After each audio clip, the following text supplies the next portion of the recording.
একজন বিবাহিত নারী সর্বোচ্চ স্বামীকে ছাড়া কতদিন পর্যন্ত থাকতে পারেন, এই মাসালাটার সমাধান দিয়েছেন বিশ্বনবী সাল্লাল্লাহু আলাইহি ওয়াসাল্লামের স্ত্রী।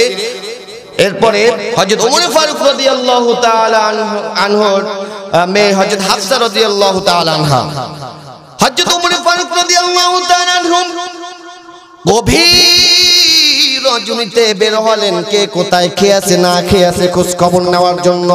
হঠাৎ করে মরুভূমির মধ্যে দেখেন একটা টিম টিম করে ঘরের মধ্যে আলো জ্বলছে, আর ঘর থেকে যৌন উন্মোদনামূলক গানের আওয়াজ ভেসে আসছে।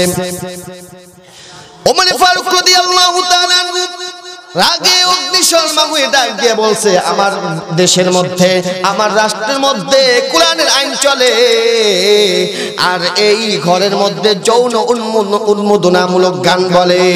সঙ্গে সঙ্গে ঘরের মধ্যে ঢুকলেন, ঢুকে দেখেন এক মহিলা গান বলতেছে। ডাক দিয়ে বলে, মহিলা তুমি কেন গান বলতেছো, কেন, কারণ কি? ওমর ফারুক রাদিয়াল্লাহু তাআলা নিজের পরিচয় গোপন রাখলেন। এবার মহিলা ডাক দিয়ে বলেন, আমার এই গান বলার পিছনে আমি একা দায়ী নয়, আমার গান বলার পিছনে খলিফা ওমর রাদিয়াল্লাহু তাআলা আনহু দায়ী।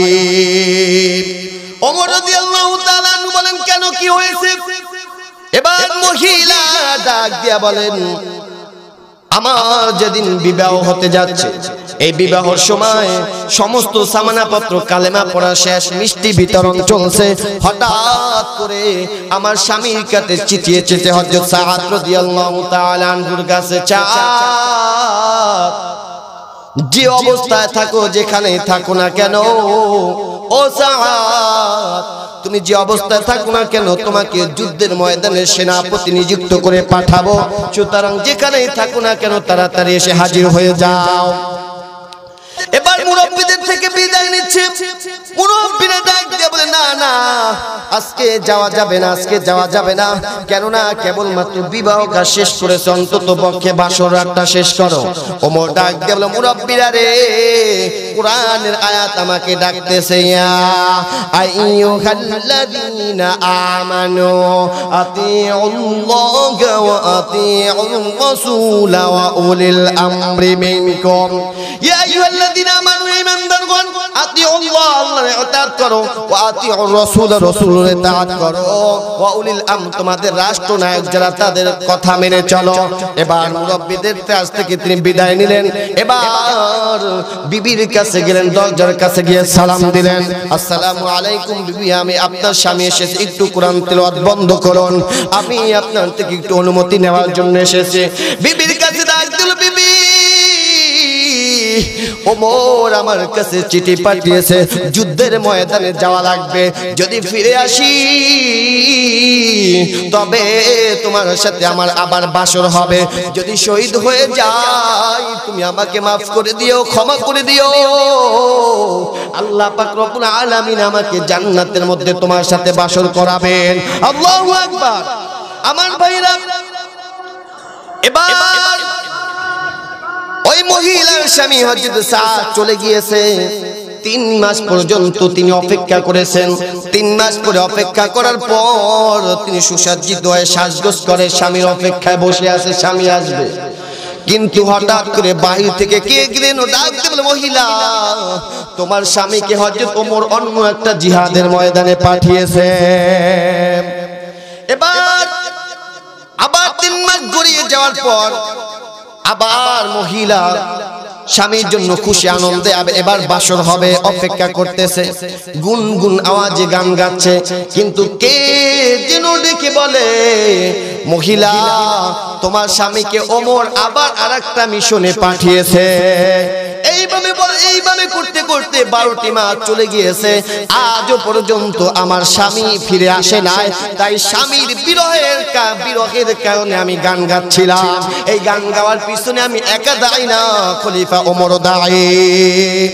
এই কথা বলার সঙ্গে সঙ্গে ওমর ফারুক রাদিয়াল্লাহু তাআলা আনহু তার নিজের মেয়ে হযরত হাফসা রাদিয়াল্লাহু তাআলা আনহার কাছে চলে গেলেন। ডাক দিয়ে বলে, মা গো, তোমার কাছে একটা প্রশ্ন রাখতে চাই, তোমার কাছে একটা প্রশ্ন রাখতে চাই। একজন মহিলা স্বামী ছাড়া সর্বোচ্চ কতদিন পর্যন্ত থাকতে পারে, জবাব দাও। বলার সঙ্গে সঙ্গে ওমর রাদিয়াল্লাহু তাআলা আনহুর মেয়ে ডাক দিয়ে বলে, বাবা, একজন মহিলা সর্বোচ্চ স্বামীকে ছাড়া 4 মাস পর্যন্ত থাকতে পারে, এরপরে যদি থাকে ওই মহিলার কষ্ট হয়।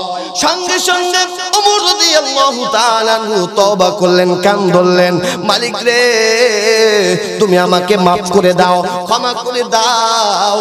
এই মহিলাকে আমি একটা বছর 12টি মাস পর্যন্ত কষ্ট দিয়েছে, আয় আল্লাহ রাব্বুল আলামিন তুমি আমাকে ক্ষমা করে দাও।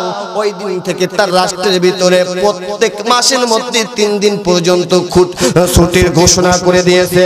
আজও পর্যন্ত এই নিয়মটা রাষ্ট্রের মধ্যে অনুসরণ করছে। আল্লাহু আকবার। তাহলে একজন মহিলা সর্বোচ্চ স্বামীকে ছাড়া কতদিন পর্যন্ত থাকতে পারে? 4 মাস পর্যন্ত থাকতে পারে। সুতরাং এই মা বোনদেরকে পর্দার সহিত রাখার দায়িত্ব আপনার আমার। কথা বলেন ঠিক কিনা? বান্দা যখন মাহফিল শোনার জন্য মাহফিলে এসে বসে গেছে, হাঁটা বন্ধ করে দিয়েছে, আল্লাহর ফেরেশতারা মালিককে ডাক দিয়ে বলে, মালিক,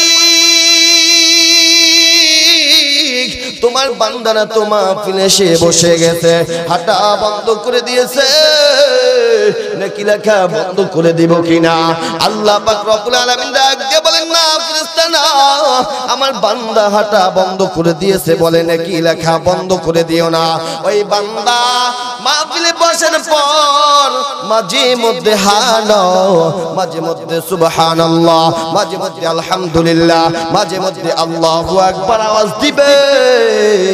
ওই বান্দার প্রত্যেকটা শ্বাস প্রশ্বাসের বিনিময়ে 10-10টি করে নেকি লিখে দাও।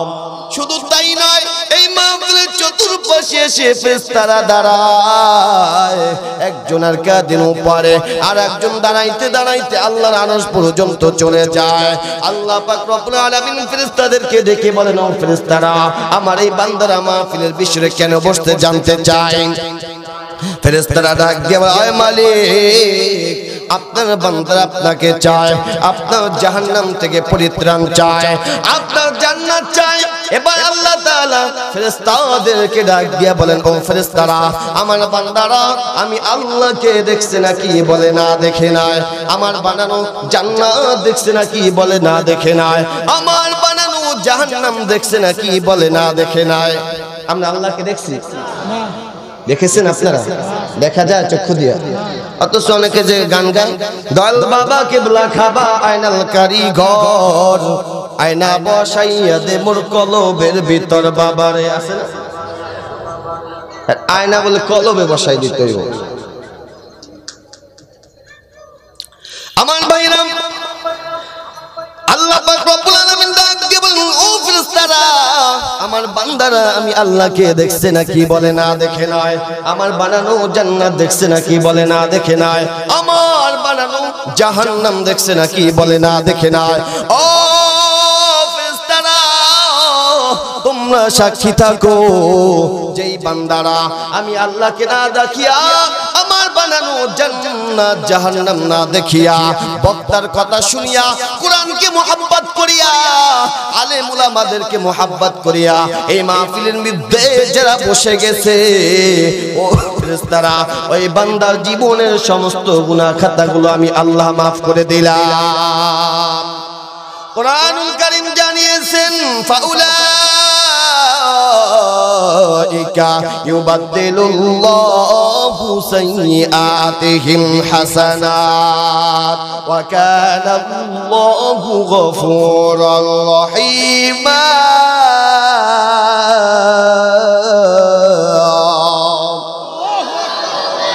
আল্লাহ পাক রব্বুল আলামিন বলেন, ফাউলাইকা ইউবাদদিলুল্লাহু সাইয়্যাতিহিম হাসানাত, সাইয়্যাতিহিম হাসানাত, ওই বান্দা যতগুলো সাইয়্যাত আছে, ওই সাইয়্যাত গুলো আমি আল্লাহ তাআলা ওই বান্দা মাহফিল শোনার পর তওবা করার কারণে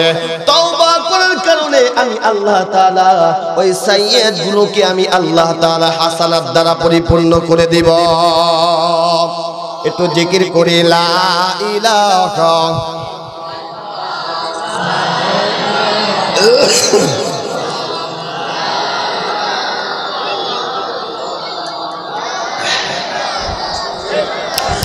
জোরে লা ইলাহা